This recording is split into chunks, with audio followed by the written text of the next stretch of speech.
GTEx شاید یه روزی مخفف گالف اینفورمیشن تکنولوژی اگزیبیشن و بزرگترین نمایشگاه تکنولوژی منطقه و ستاره درخشان خاورمیانه بوده.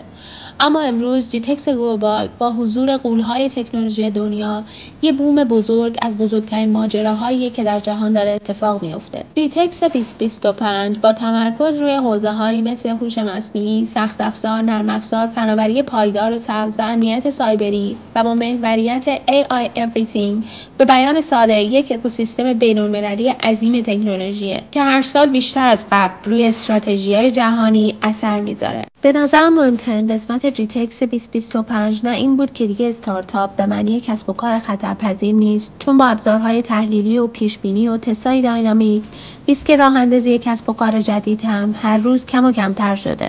و نه ماشین پرنده و ربات‌های سخنگو و آتش‌نشان‌های هوشمند و LCDهای غول‌پیکر اتصالات و نه گجت‌های پوشیدنی که در لباس شما قرار می‌گیرن و از وضعیت هورمونات تا سلامت قلب و مغز رو رصد می‌کنن. بلکه مهمترین قسمت پررنگ GTEx تمرکز شرکت‌هایی مثل G42 و سازمان‌های جدید حکمرانی کشورها برای ساخت جامعه‌های بومی هوش مصنوعی بود.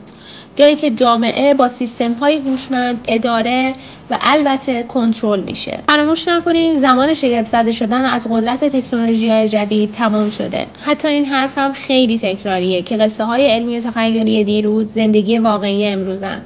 هوش مصنوعی در زندگی واقعی ما معنا و اثر داره و ما چه به عنوان انسان و چه به عنوان کسب و کار باید برای این جهان در حال بازتعریف نقشی آگاهانه و مسئولانه داشته باشیم.